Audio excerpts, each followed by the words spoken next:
Sejam todos bem-vindos ao nosso podcast. Hoje vamos analisar o edital do 47º Exame de Ordem Unificado, com foco nas disposições gerais e nas regras de inscrição. Eu sou o host Arnaldo e estarei com os participantes Douglas, Carlos, Eduardo e Henrique. Embora os dispositivos pareçam à primeira vista meramente administrativos, eles possuem forte densidade jurídica, envolvendo diretamente a Constituição Federal, o Estatuto da Advocacia e princípios do direito administrativo. O exame de ordem não pode ser compreendido apenas como uma etapa formal de aprovação profissional. Ele se insere em um sistema jurídico de controle de acesso à advocacia, que possui relevância institucional dentro do Estado Democrático de Direito. Feita essa introdução, vamos ao primeiro ponto: a legitimidade constitucional do exame de ordem e sua função dentro do sistema jurídico brasileiro. Olá a todos, junto do meu colega Carlos, iremos dar entrada a este primeiro bloco. Vamos lá! Ao iniciar a análise do edital do exame de ordem sob a ótica constitucional, é muito importante que façamos a seguinte pergunta: por que o exercício da advocacia é condicionado ao exame de ordem? Requisito este que não existe na maioria das outras profissões. Veja, Carlos, acerca da legalidade da solicitação do exame, essa está prevista lá no artigo 8º, inciso 4 do Estatuto da OAB.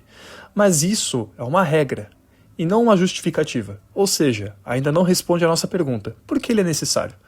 Conforme o artigo 133 da Constituição, o advogado é indispensável à administração da justiça.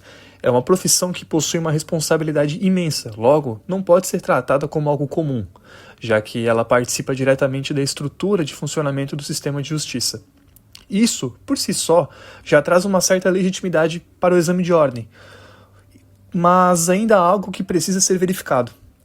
A Constituição, em seu artigo 5º, inciso 13, garante a liberdade de exercício profissional, mas nós já vimos que isso não se aplica totalmente à profissão de advogado, já que o exame de ordem acaba esbarrando nesse direito de liberdade profissional. Dito isso, gostaria de te perguntar, Carlos, por que isso acontece? Poderia o exame de ordem ser inconstitucional? Fala, Douglas. Agradeço o convite para que juntos possamos conversar acerca dessas temáticas tão relevantes para os bacharéis em Direito. Respondendo sua pergunta, o artigo 5º, inciso 13 da Constituição, ele garante a liberdade de exercício profissional, mas ele deixa claro também que a liberdade não é absoluta. Ela pode ser condicionada às qualificações estabelecidas em lei. E é exatamente isso que o Supremo Tribunal enfrentou no recurso extraordinário 603.583, que teve seu relator o ministro Marco Aurélio. O tribunal ele reconheceu a constitucionalidade do exame de ordem justamente porque ele não representa uma restrição arbitrária, mas sim um mecanismo legítimo de proteção da sociedade, tendo em vista que a prova ela visa avaliar tecnicamente se o candidato tem ou não o saber jurídico, que ele possa garantir os direitos daqueles que necessitem, sobretudo respeitar o ordenamento jurídico e a ordem dos advogados do Brasil. O diploma universitário ele comprova a conclusão da formação acadêmica em direito, mas não se revela isoladamente suficiente para atestar a qualificação técnica profissional mínima exigida para o exercício da advocacia, profissão cujo desempenho demanda a observância de requisitos legalmente estabelecidos em prol da adequada prestação da atividade jurídica e também da proteção do interesse público.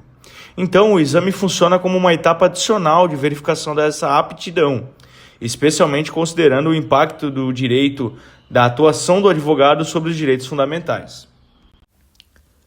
Verdade, Carlos. Muito bem pontuado. E sobre isso, tem um ponto que complementa de forma importante. O exame da OAB não substitui a universidade, e ele nem tem essa pretensão. Tanto que o Estatuto tem, como um dos seus requisitos, lá no artigo 8º, o inciso 2, que obriga o candidato a ter um diploma de graduação em Direito para poder ser inscrito como advogado. Como você mesmo falou, o diploma garante a formação acadêmica. O exame assegura a aptidão técnica, mas é a OAB que confere ao profissional a capacidade postulatória, atividade esta que é privativa ao advogado, disposta no artigo 1º do Estatuto. O Brasil é um país com mais de 1 milhão de advogados, e esse poder da OAB de promover a seleção dos advogados, previsto no artigo 44 do Estatuto, cria uma padronização de qualidade mínima nacional, o que reforça a ideia de que a função constitucional do advogado é sim privilegiada. Vale dizer então, Carlos, que a existência do exame é uma defesa técnica da própria dignidade da profissão, protegendo o profissional capacitado do incapacitado. Você concorda com isso? Claro que concordo, Douglas. Podemos afirmar que o exame de ordem constitui instrumento de proteção da dignidade e da credibilidade da advocacia, na medida em que assegura que o exercício da profissão seja reservado aos bacharéis que demonstrem possuir a qualificação técnico-jurídica mínima exigida pelo ordenamento jurídico. Sua finalidade não é estabelecer distinções arbitrárias entre os egressos do curso de Direito, mas aferir a aptidão profissional necessária ao desempenho de atividade essencial à administração da justiça em conformidade com o artigo 133 da Constituição Federal e com o artigo 8º, inciso 4º da Lei 8.906 de 94. Com essa base constitucional estabelecida, fica mais claro que o exame de ordem não nasce do edital, mas sim de um conjunto normativo superior que o edital apenas executa. A partir disso, surge uma questão prática essencial. Quem pode efetivamente participar desse exame? Qual a sua opinião, Eduardo? As disposições gerais do edital mostram que o universo de candidatos é mais amplo do que muitas vezes se imagina. Quando pensamos no exame da ordem, normalmente imaginamos apenas o bacharel em Direito que acabou de concluir a faculdade. Mas o edital vai além disso. Além dos bacharéis, também é permitida a participação de estudantes que estejam cursando os 2 últimos semestres ou o último ano da graduação. Essa previsão possui uma finalidade muito importante. Ela busca facilitar a transição entre a vida acadêmica e a vida profissional, permitindo que o estudante conclua o curso já tendo a possibilidade de obter a aprovação no exame de ordem. Assim, ao receber o diploma, ele poderá apenas cumprir os demais requisitos para solicitar sua inscrição no exame de ordem, sem precisar a abertura de um novo exame. Essa medida também demonstra uma preocupação e tanto com a organização da carreira do futuro do advogado, quanto com a eficiência do próprio sistema de acesso à profissão. Afinal, o objetivo do exame de ordem não é criar obstáculos desnecessários, mas verificar se o candidato possui conhecimentos mínimos para exercer a advocacia com responsabilidade. Outro aspecto também interessante é que a possibilidade exige do candidato muita responsabilidade, como a inscrição que ocorre antes da conclusão do curso. Todas as informações prestadas precisam ser verdadeiras e compatíveis com a situação acadêmica real. Isso reforça a importância da boa-fé, que na verdade é um princípio presente em diversas áreas do direito e que também orienta os procedimentos administrativos. Percebemos então que desde o momento da inscrição, o candidato já demonstra um compromisso ético, que é algo que é essencial para uma profissão baseada na confiança entre advogado, cliente e poder judiciário. Henrique, por gentileza, se quiser complementar a fala do Eduardo, fique à vontade. Esse ponto traz um elemento jurídico importante, que é a confiança nas informações prestadas pelo candidato. O sistema do exame depende fortemente da boa-fé, porque ele se baseia em declarações sobre a situação acadêmica do examinando. E aqui o edital é bastante rigoroso. A falsidade dessas informações não gera apenas eliminação, mas pode configurar falsidade ideológica, nos termos do artigo 299 do Código Penal. Então não estamos apenas falando de um mero erro administrativo, mas sim de uma possível repercussão penal. É importante entender o que isso significa na prática. O candidato que se declara estar cursando o penúltimo semestre, quando na verdade não está, seja porque reprovou em disciplina, seja porque a estrutura do seu curso é diferente, está inserindo uma declaração falsa em um documento público. E é exatamente isso que o artigo do Código Penal tipifica como falsidade ideológica. A pena prevista é de reclusão de 1 a 5 anos. Isso deixa claro que o legislador não trata o assunto como uma questão menor. Mas as consequências não ficam restritas à esfera criminal. O próprio edital remete ao Estatuto da Advocacia, que exige idoneidade moral como condição para a inscrição na OAB. Isso significa que uma declaração falsa prestada no momento da inscrição pode comprometer não apenas a participação no exame, mas o acesso à advocacia no futuro, caso a OAB instaure o processo de averiguação de idoneidade moral. É uma consequência que vai muito além do momento da inscrição. Isso revela algo essencial sobre a natureza jurídica do exame. Ele não começa na sala da prova, começa no instante que o candidato preenche o formulário e assume a responsabilidade pelo que declara. Outro ponto relevante é a situação dos candidatos que possuem diploma obtido no exterior.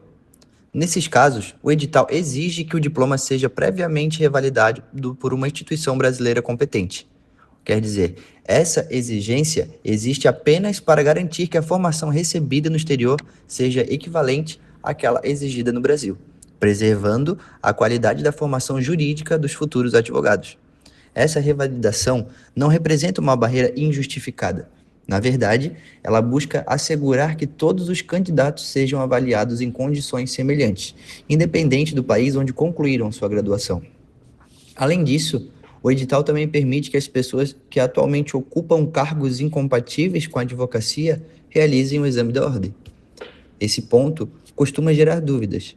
Muitas pessoas acreditam que quem exerce um cargo incompatível pode fazer a prova, mas não é isso que acontece. O edital permite que as pessoas demonstrem sua capacidade técnica por meio do exame. Na prática, isso significa que alguém pode ser aprovado hoje e continuar exercendo seu cargo público durante vários e vários anos, e somente quando deixar essa função incompatível solicitar a subscrição no exame da ordem. Essa distinção é muito importante porque evidencia que a aprovação no exame e a inscrição no exame são momentos jurídicos diferentes. A aprovação apenas comprova a capacidade técnica, já o exercício depende do preenchimento de todos os requisitos previstos no Estatuto da Advocacia. Essa separação demonstra como o sistema procura equilibrar dois interesses: reconhecer o conhecimento jurídico do candidato e, ao mesmo tempo, respeitar as regras legais sobre a incompatibilidade para o exercício da profissão. Isso é interessante porque gera uma distinção importante. Esses candidatos podem realizar o exame, mas a aprovação não elimina automaticamente a incompatibilidade funcional. Ou seja, mesmo aprovados, eles não podem se inscrever na OAB enquanto persistir a vedação legal. Isso reforça uma separação essencial. A aprovação do exame não é sinônimo de habilitação profissional, e vale entender a extensão prática disso.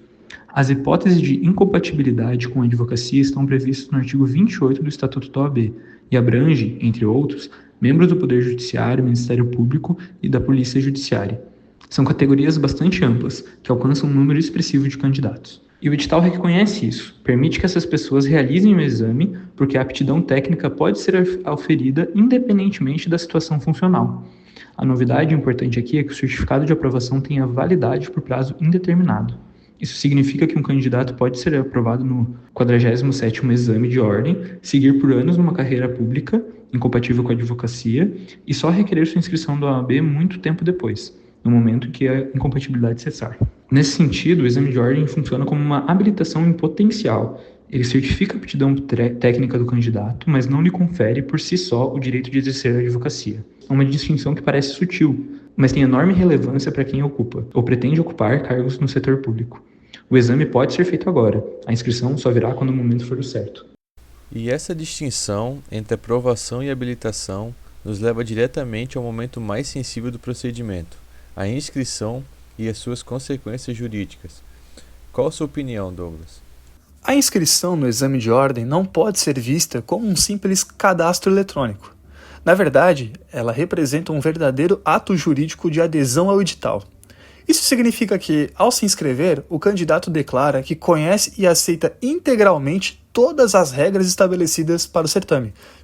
Esse entendimento decorre do princípio da vinculação ao instrumento convocatório, um dos pilares do direito administrativo. Em outras palavras, depois que o edital é publicado, suas regras passam a vincular tanto a banca organizadora quanto os candidatos.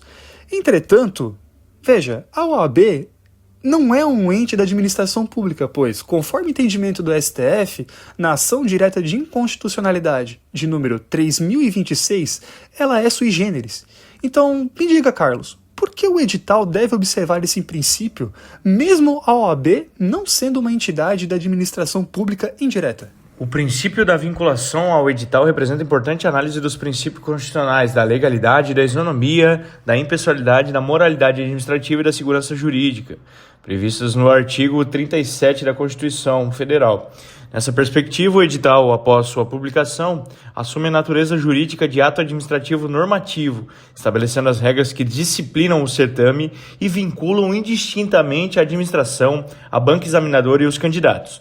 Consequentemente, qualquer inovação interpretativa ou modificação das regras originalmente previstas, sem respaldo legal ou em desacordo com os mecanismos formais de retificação do edital, revelam-se incompatíveis com a ordem jurídica, por comprometer a previsibilidade do procedimento, a igualdade no material entre os concorrentes e a legítima confiança depositada pelos participantes na estabilidade das normas que regem o processo seletivo.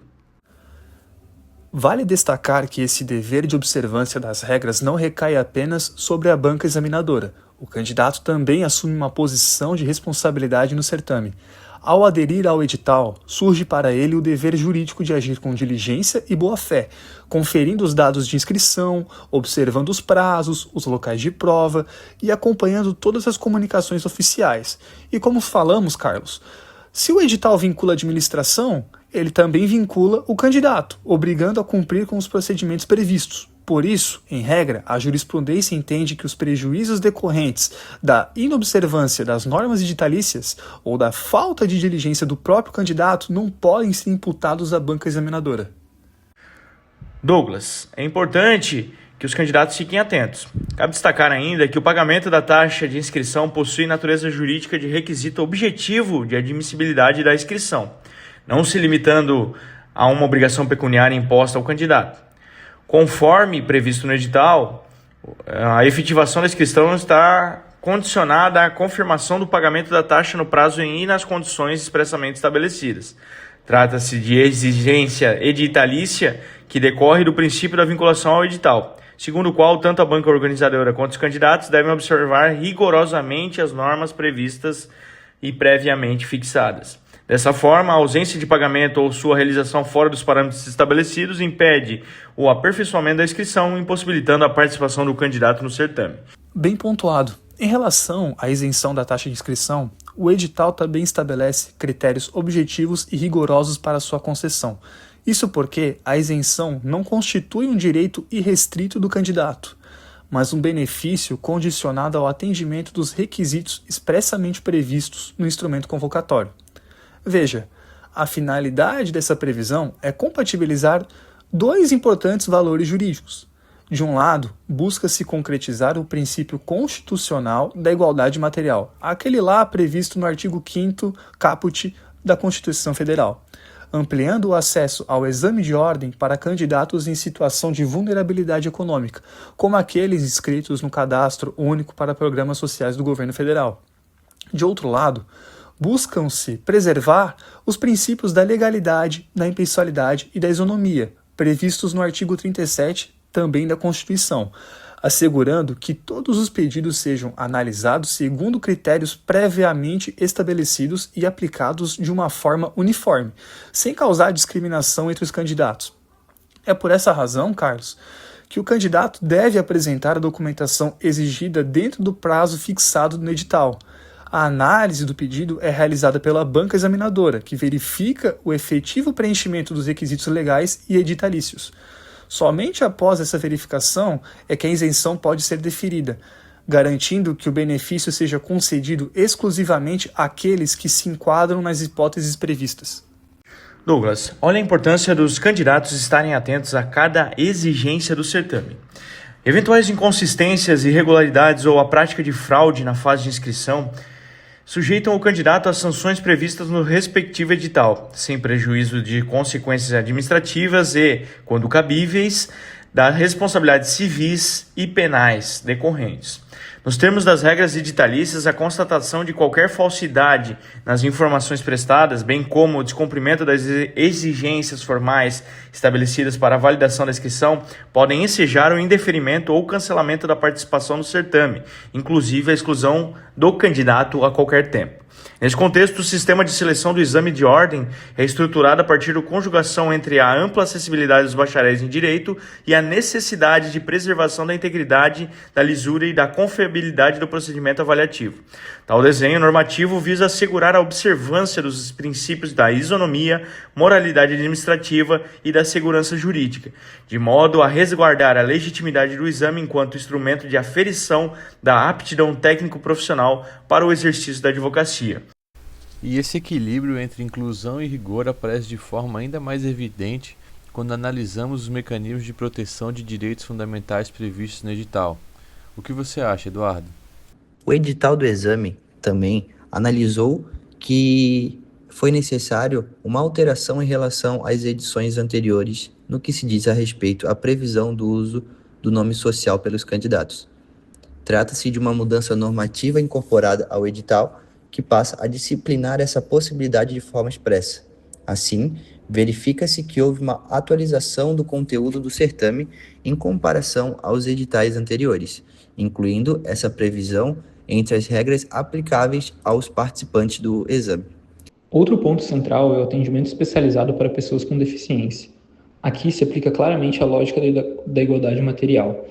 Tratar todos de forma idêntica não garante a justiça, porque as condições concretas de participação podem ser diferentes. Por isso, o edital prevê adaptações necessárias para assegurar condições reais de igualdade, e o edital é bastante minucioso nesse ponto. Para ter acesso ao atendimento especializado, o candidato precisa apresentar laudo médico, original ou cópia autenticada em cartório, demonstrando a necessidade específica, observando o prazo de inscrição. Trata-se de um requisito que equilibra a inclusão com controle, evitando pedidos sem respaldo clínico real. Entre as adaptações previstas estão a concessão de sala individual, a realização da prova em meio eletrônico para candidatos com deficiência visual e a concessão de até 1 hora adicional para a realização das provas. Mas o edital vai além das deficiências em estricto senso. Há também uma previsão específica para candidatas lactantes, com base na Lei 13.872 de 2019. Essa lei assegura o direito de amamentação durante a realização de provas e certames para filhos de até 6 meses de idade.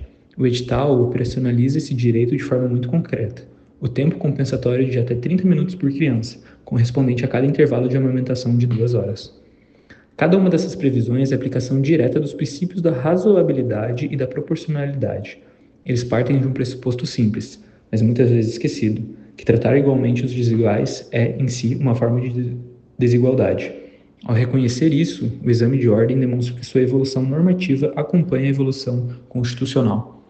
Além desse ponto, devemos observar também as previsões voltadas a lactantes e candidatos com necessidades médicas específicas. O edital deixa de ser um documento meramente técnico para se tornar sensível à proteção de direitos fundamentais em situação concreta da vida. Sabemos que a jornada de candidata lactante, por exemplo, é repleta de desafios, e a previsão de tempo compensatório para a amamentação é a tradução à prática de equidade. Não estamos tratando apenas de aplicar regras, mas de garantir que essas regras não se tornem obstáculos intradisponíveis para a participação de indivíduos que ocupam posições específicas na sociedade. Ao analisar todas essas medidas, percebemos que o edital está alinhado com o princípio da proporcionalidade, a preocupação em garantir a acessibilidade, seja por meio de atendimento especializado, tempo adicional ou adaptações específicas. Demonstra também que o exame compreende o seu papel social. Não se trata apenas de filtrar quem sabe ou não sabe direito, mas de garantir que o acesso a essa profissão, que é fundamental para a manutenção do Estado democrático de direito, seja democrático em sua essência. Essas medidas de inclusão, portanto, elevam o nível de legitimidade do exame. Quando o edital prevê essas adaptações, ele está enviando uma mensagem poderosa. A excelência técnica exigida pela advocacia não deve ser um privilégio de poucos, mas uma meta acessível a todos, desde que sejam respeitadas em condições individuais a necessidade de cada um. E essa sensibilidade, ao lado do rigor aplicado na prova, que torna o exame de ordem um processo constitucionalmente sustentável e plenamente alinhado com os valores que sustentam a nossa República. Mas o grande desafio está no equilíbrio. O exame precisa ser inclusivo e acessível, mas também precisa manter sua credibilidade como mecanismo de avaliação profissional. Se esse equilíbrio se rompe, perde-se a função institucional do próprio exame de ordem. E o edital demonstra com consciência esse equilíbrio de forma bastante explícita. Ao mesmo tempo que prevê todas essas adaptações inclusivas, ele também estrutura um aparato robusto de segurança e controle. como identificação datiloscópica dos candidatos, registro fotográfico, detecção de metais, uso de envelopes lacrados para as provas, fiscalização permanente durante toda a aplicação delas. Essas medidas não são excessos burocráticos. Elas existem porque a validade do resultado depende diretamente da lisura do processo. Se a prova pode ser fraudada, a aprovação perde seu significado como atestado de aptidão técnica, e aí o sistema inteiro se desmorona. Então, inclusão e rigor não são opostos, são, na verdade, complementares. A inclusão garante que o processo seja acessível a todos, e o rigor garante que o resultado reflita a competência real. E aqui que eu acho que vale retomar o que foi discutido no primeiro bloco sobre legitimidade constitucional. O exame de ordem só se justifica, do ponto de vista constitucional, se for capaz de cumprir simultaneamente essas duas funções: filtrar tecnicamente quem é apto a fazê-lo e de forma igualitária, transparente e acessível. Quando o edital avança na inclusão de pessoas com deficiência, lactantes, candidatos de transgênero e candidatos economicamente vulneráveis, ele não está enfraquecendo o exame. Pelo contrário, está fortalecendo sua legitimidade. Está dizendo que a excelência técnica não precisa ser para quem já parte de uma posição privilegiada.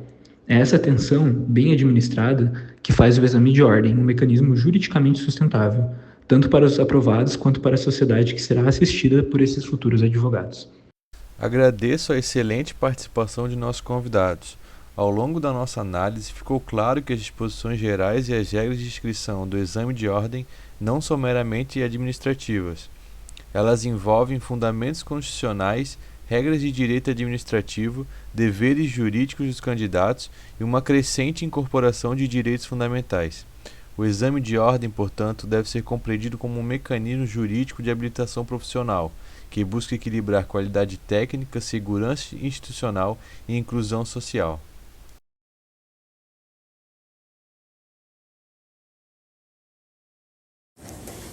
Boa noite, eu sou a Júlia e eu vou começar a nossa apresentação explicando como o 47º exame de ordem está estruturado em termos de prova.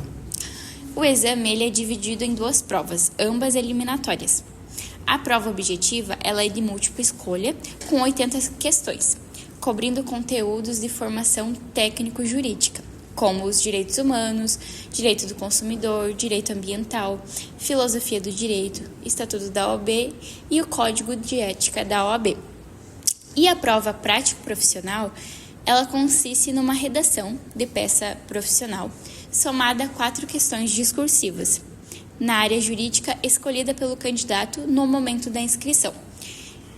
Quais eles são? Administrativo, civil, constitucional, empresarial, penal, trabalho ou tributário. Quanto ao calendário, a prova objetiva está prevista para o dia 6 de setembro de 2026, da 1 às 6 horas, com duração de 5 horas. E os locais serão divulgados dia 31 de agosto. Já a prova prático-profissional, ela acontece no dia 18 de outubro de 2026, também da 1 às 6 horas, com os locais sendo divulgados em 9 de outubro. É importante destacar que a FGV pode eventualmente alterar local, data, comunicando os candidatos por e-mail, e a responsabilidade exclusiva do examinando manter seu e-mail atualizado e verificar corretamente seu local de prova. Agora vamos entrar um pouquinho na prova objetiva, propriamente dita, né? Ela é feita sem consulta, com 80 questões, valendo 1 ponto cada, totalizando então 80 pontos. O edital exige que no mínimo 15% das questões versem sobre o Estatuto da Advocacia, Código de Ética, Direitos Humanos e a Filosofia do Direito. As questões têm 4 alternativas, A, B, C e D, com a única resposta correta, e o candidato deve marcar somente em campo na folha de respostas. Aqui vai um ponto crítico. A folha de resposta é o único documento válido para a correção. Erros de preenchimento, dupla marcação, rasura, marcação a lápis, elas geram nota 0, automaticamente, sem a possibilidade de substituição da folha. Isso nos leva diretamente ao próximo tema, que a minha colega vai detalhar um pouco.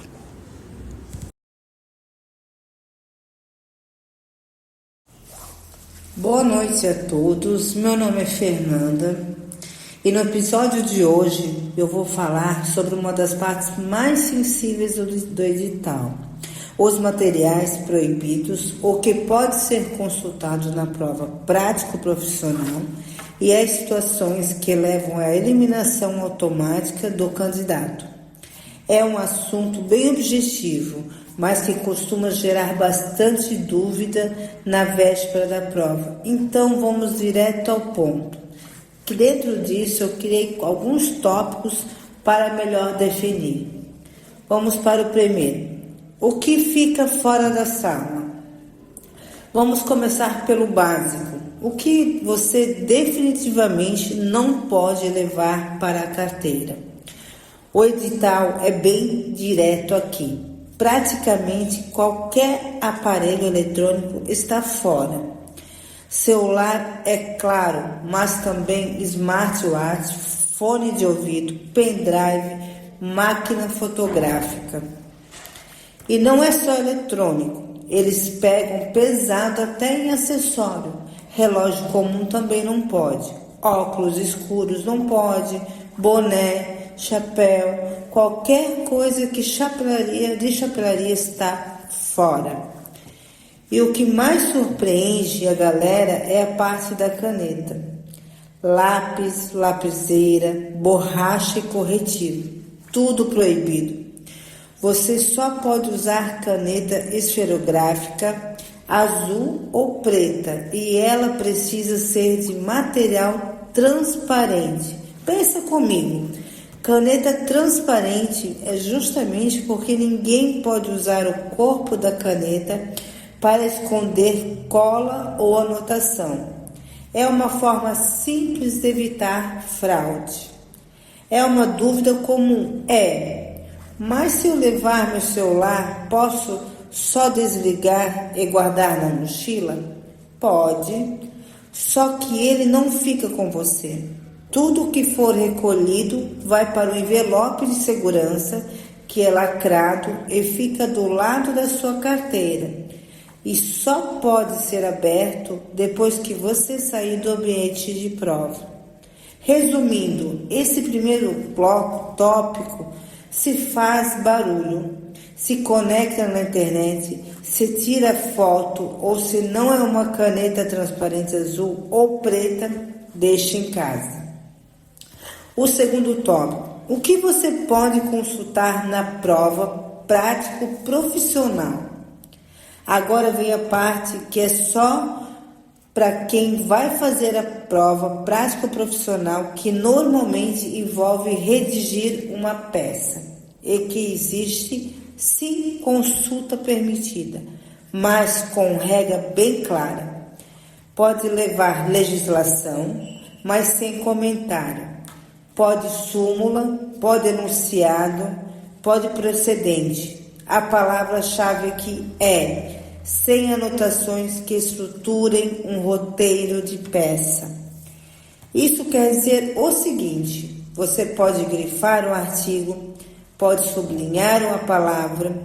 O que você não pode fazer é escrever do lado: aqui começa o pedido, aqui vai a fundamentação, como se fosse um roteiro pronto para copiar.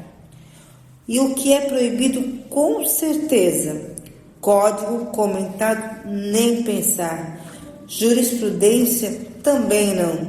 Anotação pessoal, post-it escrito à mão, nada disso entra.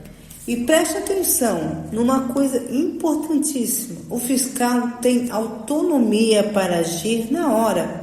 Se ele perceber que aquele material, mesmo sendo permitido em tese, está sendo usado como uma cola disfarçada de estrutura de peça, ele pode simplesmente impedir o uso ali mesmo.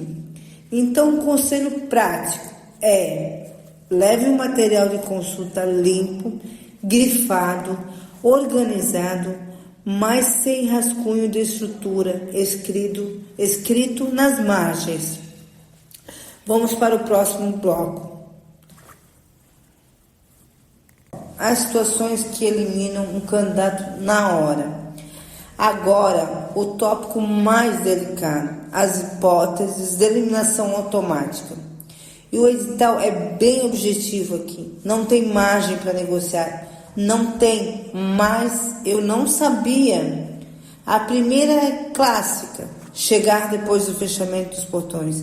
Não importa se foi 1 minuto, se o portão fechou, fechou.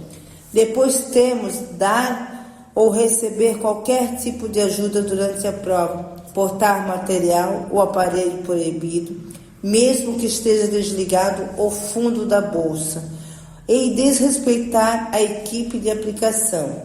Também elimina fazer anotação sobre as próprias respostas fora do que é permitido, sair da sala sem estar acompanhado de um fiscal e se recusar-se a devolver o material de prova no final. E por fim, qualquer tentativa de fraudar o exame de qualquer forma, e repara que a banca não detalha de que forma, porque é proposital. A regra é ampla para cumprir qualquer tentativa, mesmo as que ainda nem foram inventadas. O resumo desse tópico é simples, são regras objetivas, sem exceção. O cuidado começa antes de entrar na sala, é conferir a mochila, o bolso, o pulso, antes mesmo de chegar lá. O próximo bloco do tópico, na verdade, são regras especiais de atendimento. Para fechar, como a parte mais humana do edital, as regras especiais. Candidatas lactantes, por exemplo, têm direito a um tempo de compensação para amamentar durante a prova. Pessoas com deficiência também podem pedir atendimento especializado. Isso inclui até 1 hora adicional de tempo de prova, mas é preciso apresentar laudo médico previamente. E um detalhe que muita gente esquece: quem usa marca-passo ou aparelho auditivo precisa avisar a FGV antes da prova. Isso evita qualquer problema na hora da detecção de metais na entrada. E o fechamento? E com isso, eu encerro a parte de aplicação da prova, recapitulando rapidinho: nada de eletrônico acessório, caneta transparente azul ou preta, legislação sem comentário na prática, eliminação automática sem exceção e atenção especial para as regras de amamentação, deficiência e aparelhos médicos.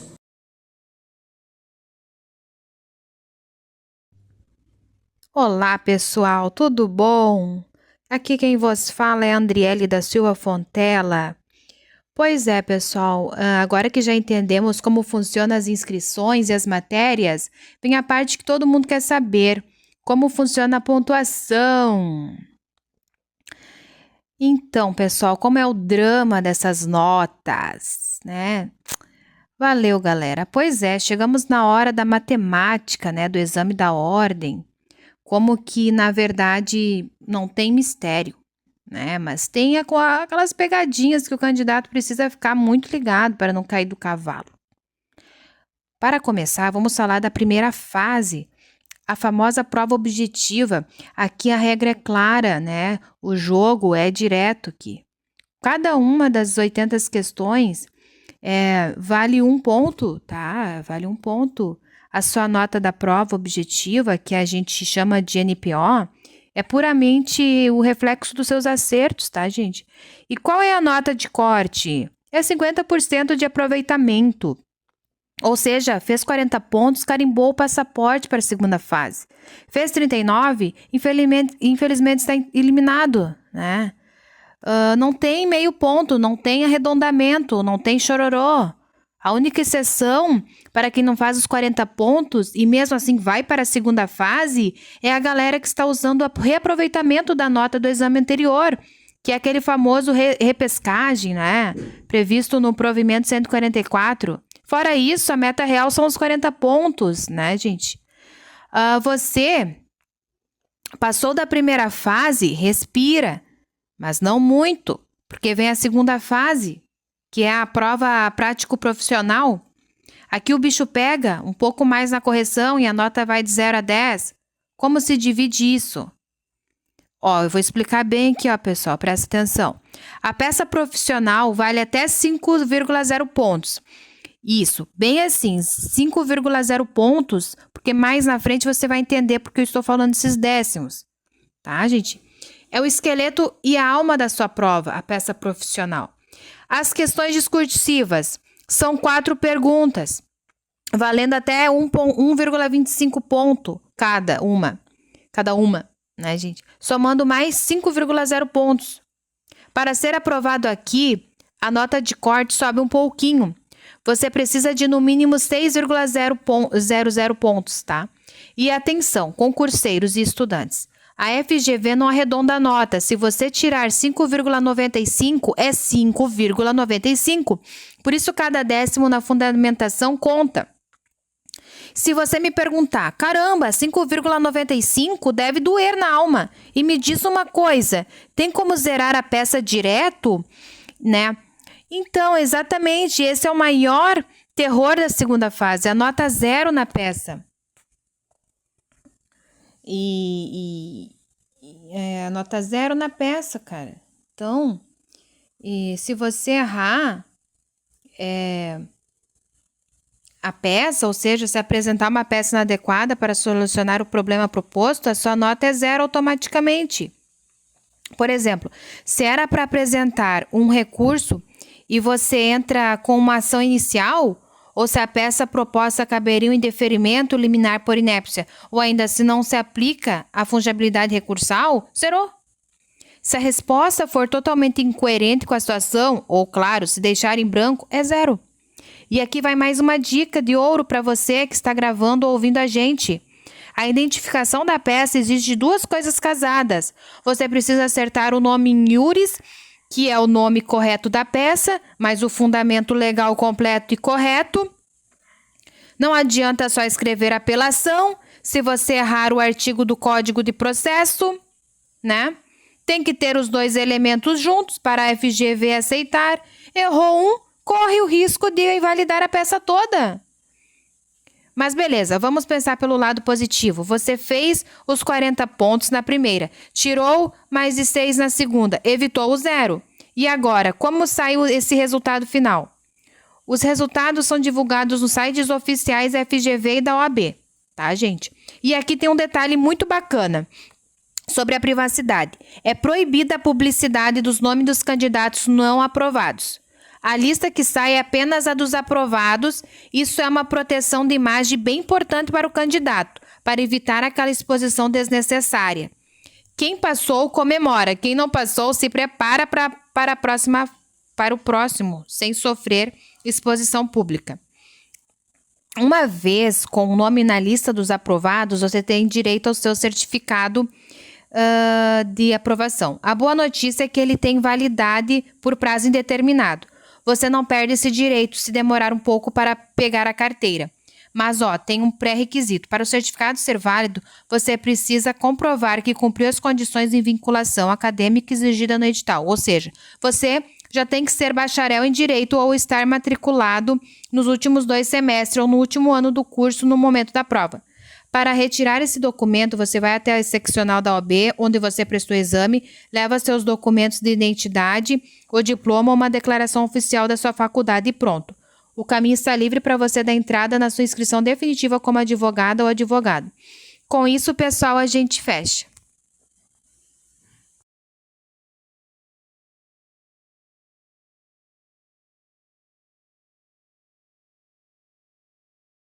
Boa noite a todos. Meu nome é Yasmin e eu irei falar sobre as disposições gerais de aplicação, acesso, identificação e horários. Bom, Vamos conversar sobre as disposições gerais que orientam a aplicação das provas. Tudo que envolve o dia do exame, desde o momento em que o candidato chega até a sua saída da sala.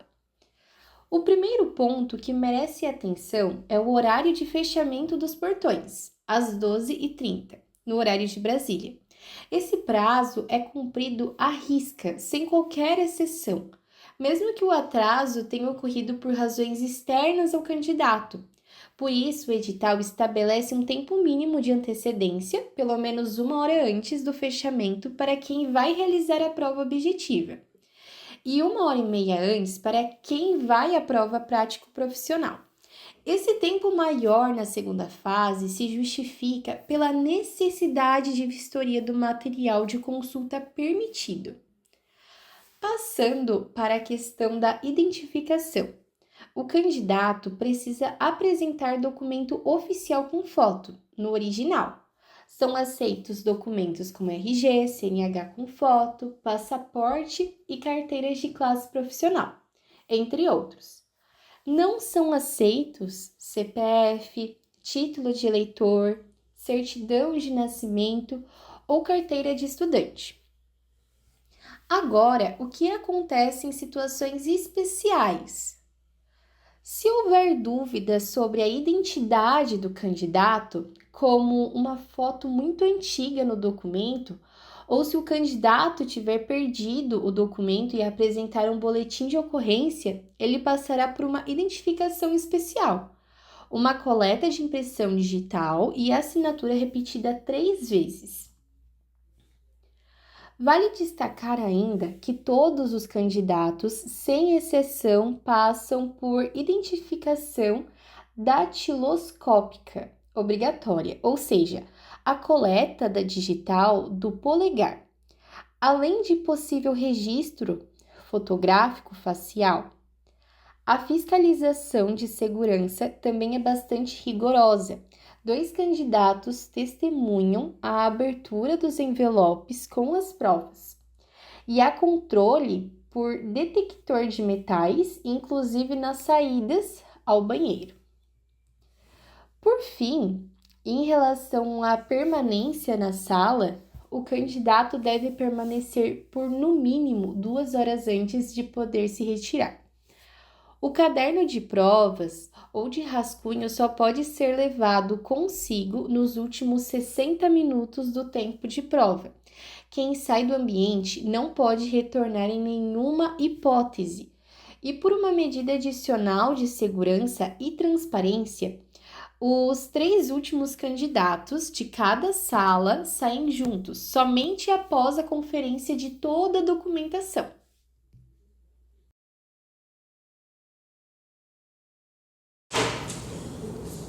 Boa noite a todos, me chamo Lísia e eu vou falar sobre as regras de correção da prova objetiva e da prova prático-profissional. Dando continuidade à apresentação, vou abordar as regras de correção da prova objetiva e também explicar como funciona a prova prático-profissional, que corresponde à segunda fase do exame de ordem. Primeiramente, em relação à prova objetiva, é importante compreender que a sua correção é realizada de forma eletrônica, por meio de leitura de folha de respostas. Isso significa que não há avaliação manual das questões, sendo a folha de respostas o único documento considerado para fins de correção. Por esse motivo, o edital estabelece diversas situações em que uma questão recebe nota 0. A primeira delas ocorre quando o candidato marca mais de uma alternativa para a mesma questão. Como cada pergunta possui apenas uma resposta correta, qualquer dupla marcação impossibilita a identificação da resposta escolhida e, consequentemente, a questão é anulada para aquele candidato. A questão também recebe nota 0 quando nenhuma alternativa é marcada nesse caso. O sistema entende que não houve resposta válida para ser avaliada. Outra hipótese ocorre quando existem rasuras ou marcações que dificultem a leitura ótica da folha. Como a correção depende de um sistema eletrônico, qualquer irregularidade pode impedir o reconhecimento adequado da resposta. Além disso, O edital determina que a marcação deve ser feita utilizando apenas caneta esferográfica azul ou preta, confeccionada em material transparente. Caso o candidato utilize lápis ou qualquer outro meio não autorizado, a resposta poderá ser reconhecida pelo sistema, resultando em nota 0. Naturalmente, a questão também receberá nota 0 quando a alternativa marcada estiver incorreta.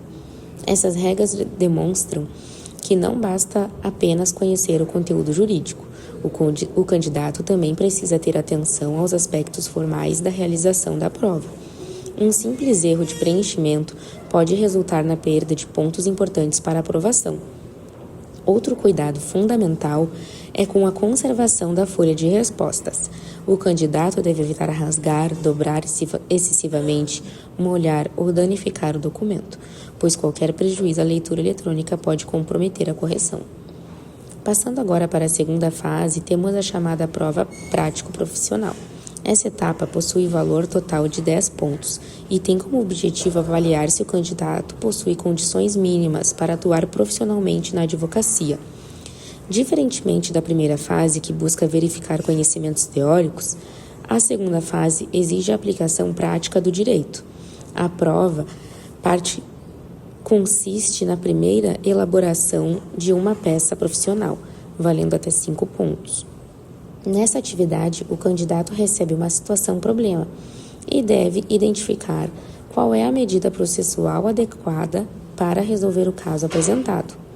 Dependendo da área jurídica escolhida pelo candidato no momento da inscrição, a peça poderá ser petição inicial, contestação, recurso, parecer ou outra manifestação processual pertinente. O examinado não é avaliado apenas pela indicação correta do nome da peça. A banca também observa a estrutura utilizada, a fundamentação legal apresentada, a coerência da argumentação e a capacidade de solucionar o problema jurídico proposto. A segunda parte da prova é composta por 4 questões discursivas, também chamadas de situações-problema.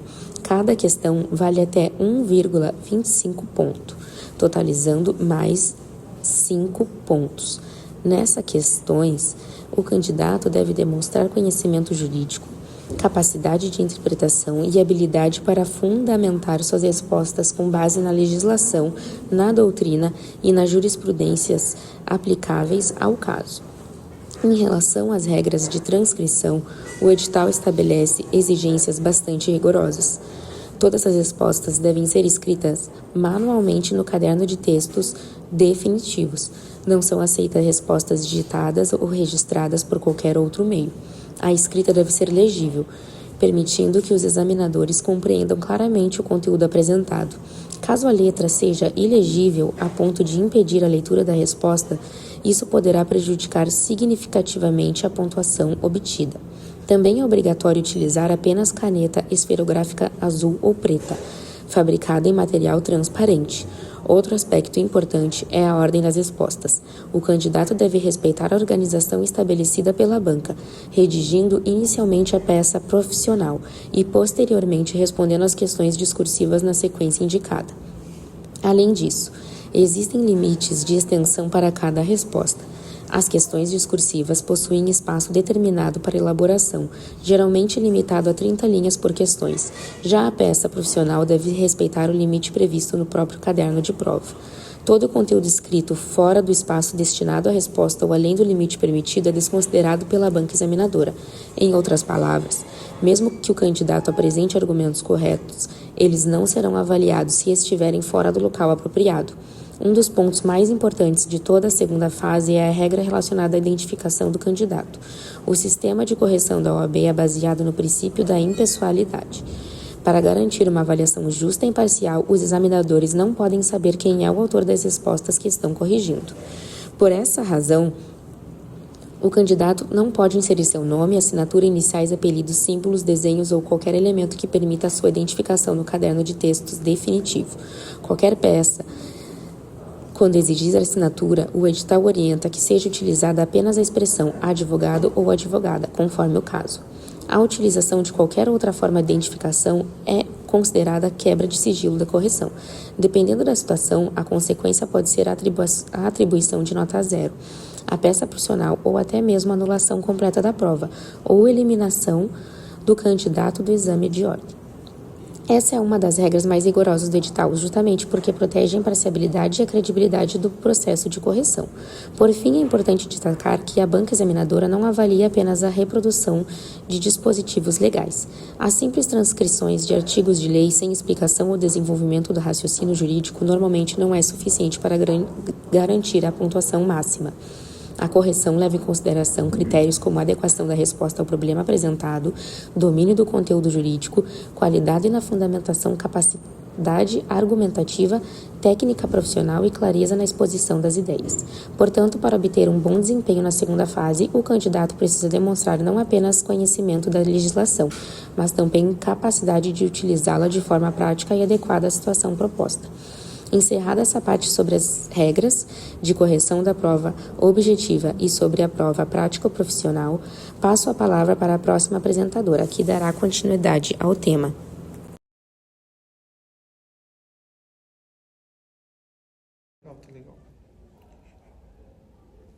Olá a todos, sejam bem-vindos ao nosso podcast Extensão Universitária, dedicado ao 47º Exame da Ordem dos Advogados do Brasil. Eu me chamo Maria e sou estudante do 9º período do curso de Direito da Univale. E hoje estou aqui com mais 2 colegas também para analisarmos um tema que é decisivo para quem pretende ingressar na advocacia. Olá a todos, meu nome é Mariana, também sou estudante de Direito da Univale. É uma satisfação participar desse episódio e contribuir com uma leitura muito cuidadosa do edital, um documento que muitos candidatos leem superficialmente, mas que merece atenção detalhada. Boa noite, me chamo Bruno, igualmente estudante de Direito. Fico feliz em integrar essa conversa, especialmente sobre a parte do edital que trataremos hoje, com implicações muito concretas para qualquer candidato ao exame. Bom, nesse episódio analisaremos a seção 5 e 6 do edital de abertura, os recursos e as disposições finais. Antes de entrarmos nos detalhes, vamos fazer uma contextualização bem breve do que realmente é o exame de ordem e por que é necessário compreender as suas regras recursais é tão relevante. Bom, o exame de ordem ele é requisito obrigatório para o exercício da advocacia no Brasil, previsto no artigo 8º, parágrafo 1º, da Lei 8.906 de 1994, o Estatuto da Advocacia e da OAB. Nenhum bacharel em Direito pode se inscrever nos quadros da OAB sem ser aprovado nesse exame, independentemente da instituição em que se formou ou do desempenho acadêmico que teve ao longo da graduação. O exame é organizado em 2 fases. A primeira fase consiste em uma prova objetiva com questões de múltipla escolha abrangendo diversas disciplinas jurídicas. A segunda fase, chamando de prova prático-profissional, é realizada na área jurídica, escolhida pelo candidato e envolve questões discursivas e a elaboração de uma peça profissional, como uma petição, um recurso ou um parecer. Bom, é nesse contexto que os recursos ganham importância central. Em um exame como esse, o nível de exigência e com taxas históricas de reprovação, que frequentemente superam 50%, cada ponto pode ser decisivo. O candidato que conhece as regras recursais do edital está em posição muito mais favorável para defender o seu desempenho quando houver qualquer inconsistência no gabarito ou na correção de sua prova. Nesse episódio, está dividido em 3 blocos. No primeiro, a gente vai abordar os gabaritos e os resultados preliminares. No segundo, a Mariana vai detalhar os prazos e os procedimentos para interposição de recursos. E no terceiro, o Bruno vai tratar das anulações e de questões das disposições finais. Vamos começar? Então, vamos para o nosso primeiro bloco, que vai tratar sobre os gabaritos e os resultados preliminares. Iniciaremos pela linha do tempo do 47º exame. Compreendê-la é o primeiro passo para que o candidato possa exercer seus direitos recursais dentro dos prazos corretos. Em relação à prova objetiva, o gabarito preliminar será divulgado até às 22 horas do dia 6 de setembro de 2026, observando o horário oficial de Brasília. O resultado preliminar tem a previsão de ser divulgado para o dia 23 de setembro de 2026. Em relação à prova prático-profissional, o padrão das respostas preliminar estará disponível até às 22 horas do dia 18 de outubro de 2026 e o resultado preliminar está previsto para o dia 12 de novembro de 2026. Todas essas informações serão publicadas nos endereços eletrônicos oab.fgv.br e oab.org.br ou nos sites das seccionais estaduais da OAB. Maria, eu tenho uma dúvida, e muitos candidatos devem ter essa dúvida também. O gabarito preliminar, ele pode mudar? E se mudar, o candidato ele tem direito a alguma pontuação extra? Conta pra gente. Essa é uma questão muito importante, Mariana. O gabarito preliminar da prova objetiva pode sim ser alterado antes da divulgação do resultado, mas só em casos de erro material na alternativa apontada como correta. Quando isso acontece, a banca republica o gabarito corrigido e é esse que prevalece para todos os efeitos. Não há, nessa hipótese, uma atribuição de pontos extras nem anulação da questão. A republicação corrige o erro, mas não gera um benefício adicional ao candidato. Maria, eu queria saber, e no caso da segunda fase, o padrão das respostas ele segue o mesmo do primeiro? Tem alguma alteração? Pode explicar pra gente? Bruno, não exatamente. O padrão de respostas da prova prático-profissional é expressamente tratado pelo edital como uma expectativa de resposta, podendo ser alterado até a divulgação do padrão definitivo. Isso reflete a natureza mais subjetiva da avaliação dessa fase, em que a banca pode ajustar os critérios após a análise do conjunto de respostas de cada candidato. Por isso, o candidato que pretende elaborar o recurso na segunda fase deve aguardar o padrão definitivo antes de fazê-lo. Ah, então o candidato que recorre com base apenas no padrão preliminar, ele corre o risco de fundamentar seu recurso em critérios que ainda poderão ser revistos, é isso? Exatamente, Mariana. Daí a importância de aguardar o espelho de correção definitivo com a pontuação atribuída em cada critério. Estará disponível para consulta individual no endereço da oab.fgv.br. Após a divulgação dos resultados, e é sobre ele que o recurso deve ser construído. Para encerrar esse bloco, o resultado definitivo da prova objetiva tem a previsão para 5 de outubro de 2026 e o resultado final do exame como um todo, após todos os recursos da segunda fase, está previsto para 3 de dezembro de 2026. Passamos agora aos procedimentos recursais com a Mariana. Iniciamos o nosso segundo bloco. Eu vou falar sobre os prazos e procedimentos recursais. Então, o edital do 47º exame, ele estabelece 3 janelas distintas de recurso, cada uma com prazo, cabimento e finalidade específicos. Eu vou explicar as 3 para vocês, tá? A primeira janela é o recurso contra o gabarito preliminar da prova objetiva. O prazo corre das 0 horas do dia 8 de setembro até as 23 horas e 59 minutos do dia 10 de setembro de 2026. É uma oportunidade para o candidato poder contestar o mérito das questões.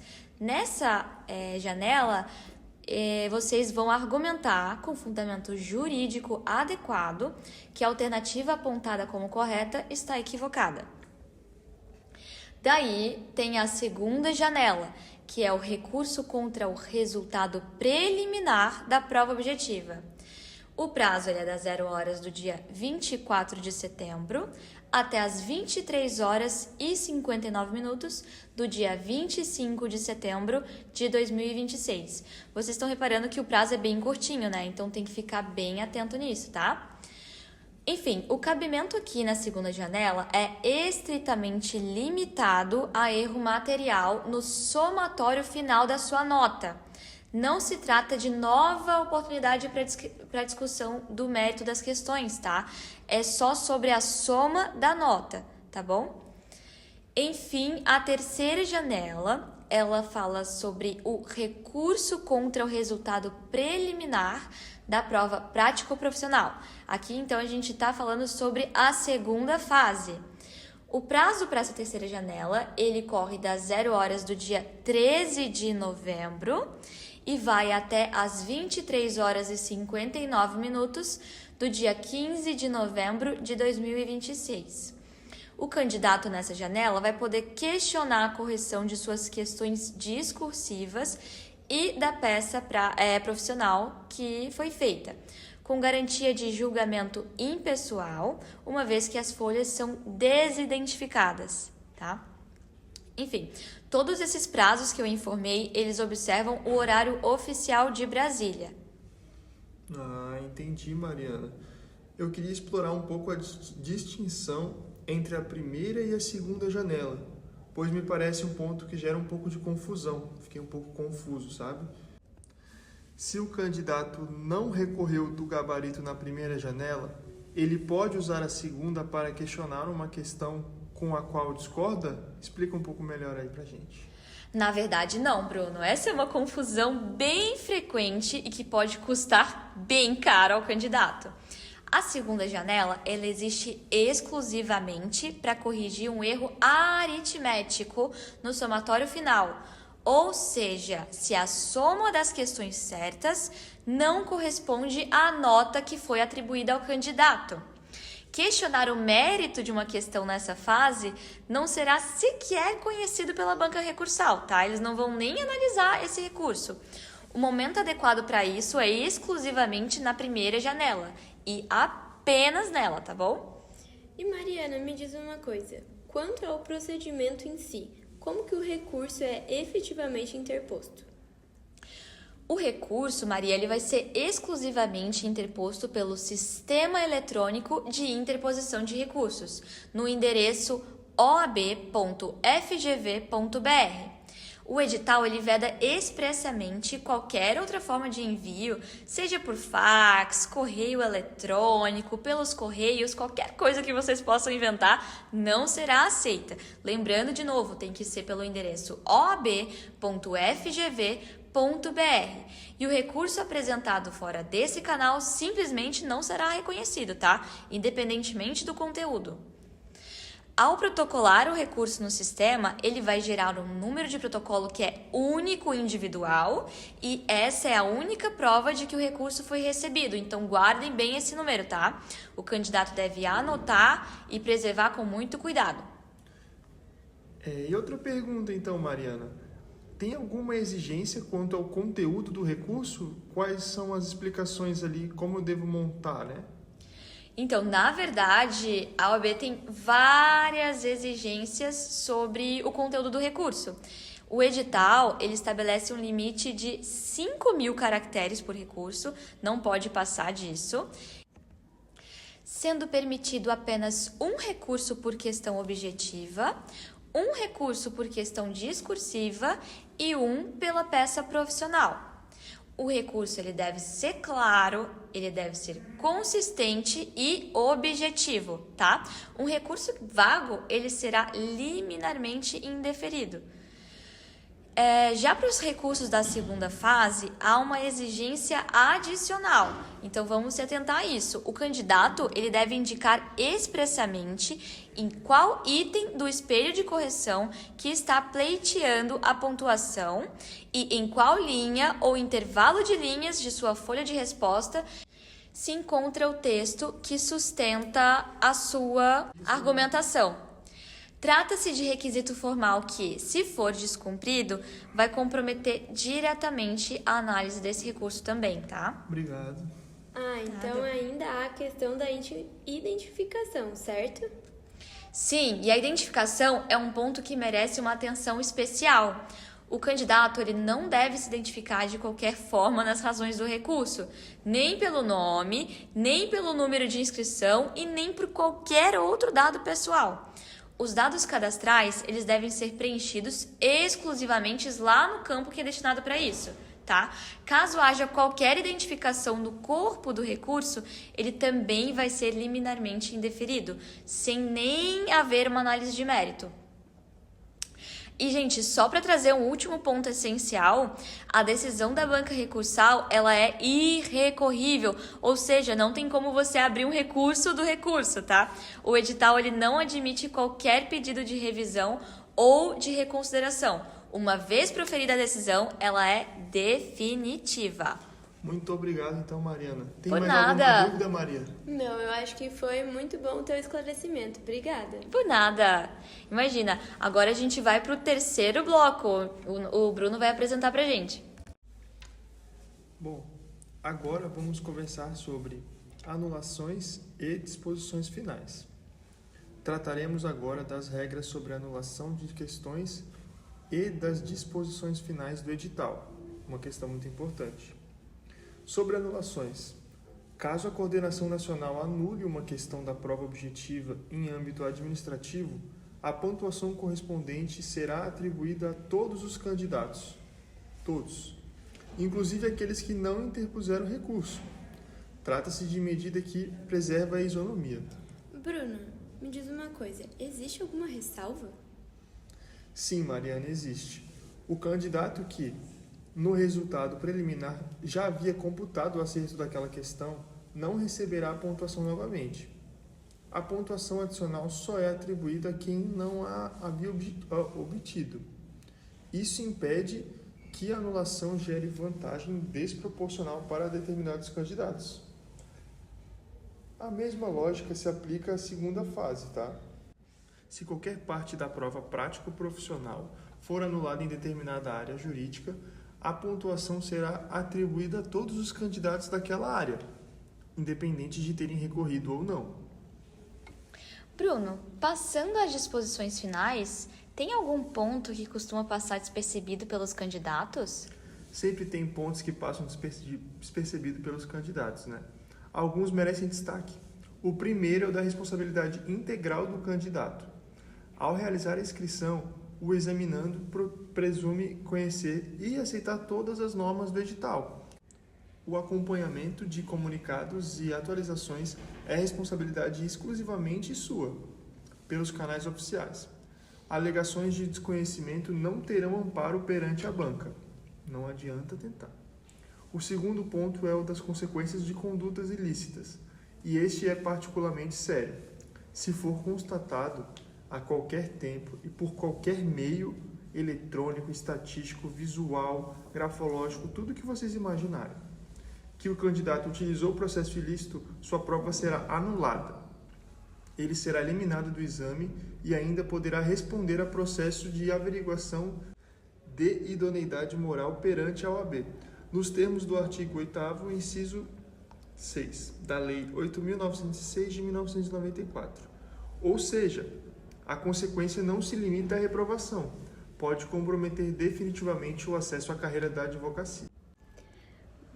Bruno, e quanto à resolução número 29 de 2022, que alguns candidatos mencionam como uma espécie de recurso adicional após o resultado, existe? É uma interpretação equivocada que o próprio edital se preocupa em esclarecer. A resolução número 29 de 2022 do Conselho Federal da OAB estabelece critérios para a análise de erros materiais após as fases recursais da segunda fase. Situações como a ausência ou incorreção no somatório da nota ou falta de correção de alguma questão, o pedido é feito pelo sistema de ouvidoria do CFOAB. O edital é expresso. Essa resolução não configura nova fase recursal e não comporta discussão de gabarito, tese ou mérito. É um mecanismo restrito à correção de falhas formais na apuração do resultado, não uma segunda chance de recorrer.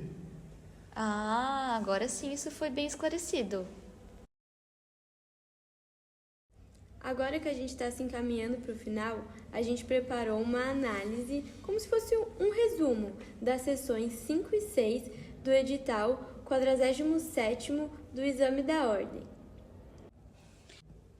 Vamos lá, para resumir um pouco quanto aos prazos dessa prova do 47º Exame de Ordem, o recurso contra o gabarito preliminar da prova objetiva vai ser do dia 8 ao dia 10 de setembro. O recurso contra o resultado preliminar da prova da primeira fase é do dia 24 a 25 de setembro. E, por último, o recurso contra o resultado preliminar da prova da segunda fase é do dia 13 a 15 de novembro.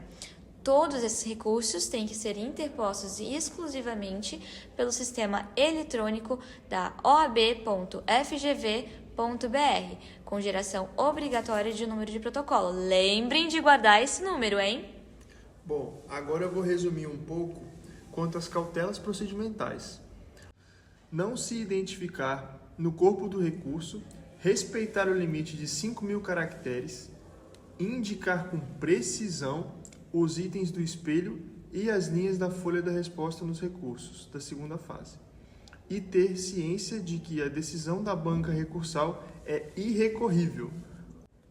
Quanto às disposições finais, acompanhar os canais oficiais, ter clareza sobre as consequências de condutas ilícitas e não confundir a resolução número 29 de 2022 com uma fase recursal adicional.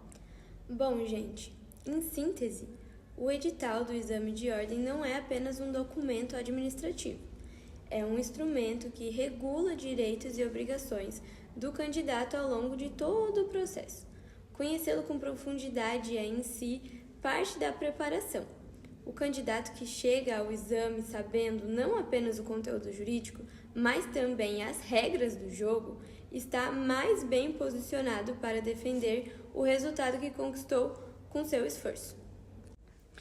Pessoal, para falar um pouco sobre como funcionam os recursos na prática, exemplificar tudo que a gente viu até agora, nós trouxemos um convidado especial. Isso, estamos recebendo o Yuri, acadêmico de Direito do 10º período da Univale, para falar um pouquinho de como foi a experiência dele ao entrar com o recurso no exame da ordem. Bem-vindo, Yuri. Obrigado, pessoal. Feliz em estar aqui. Yuri, você fez o 45º exame da OAB e entrou com recurso. Me conta um pouquinho o que aconteceu. Por que você precisou entrar com esse recurso? Fiz sim. Quando saiu o gabarito preliminar, sentei para conferir questão por questão e identifiquei duas que eu achei que estavam erradas. Além disso, quando somei minha pontuação, o total que a FGV apresentou não batia com o que eu tinha calculado, então decidi recorrer nas duas situações.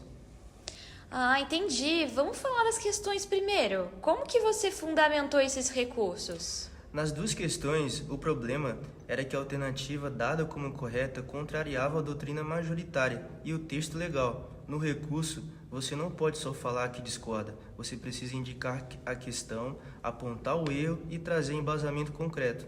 Então, montei a argumentação citando a lei e doutrina para cada uma delas separadamente. Cada questão tem que ter seu próprio recurso, bem individualizado. O prazo para isso é curto, 3 dias após a publicação do gabarito preliminar. Tudo feito pelo site da FGV, com CPF e senha. Não tem taxa, mas tem que ser dentro do prazo, sem exceção. Yuri, me conta, e esse erro na nota? Como foi isso? Esse me pegou de surpresa. Eu tinha acertado 46 questões, o que me daria 46 pontos. Mas o sistema da FGV apresentou minha nota como 43, 3 pontos a menos sem nenhuma justificativa. Isso é o que a gente chama de erro material. Não é uma divergência de gabarito, é um erro puro de soma. Tá, e me diz uma coisa, Yuri, qual foi o resultado? Uma das questões foi provida. A FGV reconheceu o erro, alterou o gabarito definitivo e aquela questão beneficiou todos os candidatos que tinham marcado aquela alternativa, mesmo quem não recorreu. A outra foi indeferida. E o erro material foi corrigido. Minha nota foi ajustada de 43 para 46. Isso fez toda a diferença, porque o mínimo para passar na primeira fase são 40 acertos. Dependendo da situação, 3 pontos podem ser a linha entre passar e reprovar. Poxa, Yuri, mas que legal que você passou, né? O que você diria para quem vai fazer o próximo exame da OAB? A gente está falando aqui com o pessoal que está se preparando para o 47º exame e eu queria saber se você tem algum conselho, alguma dica. Bom, eu orientaria sempre conferir o gabarito questão por questão e some sua nota você mesmo antes de ver o resultado oficial. Se encontrar qualquer divergência, seja no gabarito ou na pontuação, recorre. O prazo é curto, a fundamentação precisa ser sólida, mas é um direito seu e vale muito a pena usar. Tá bom, Yuri, muito obrigada. Eu agradeço mesmo a sua participação. Agradeço todo mundo que ficou com a gente até aqui, que ouviu o nosso podcast. Foi muito legal fazer essa pesquisa, analisar minuciosamente o edital da UAB. Eu espero que tenha ajudado vocês e também espero ver vocês na próxima. Até logo! Até logo! Tchau, pessoal. Boa sorte, hein?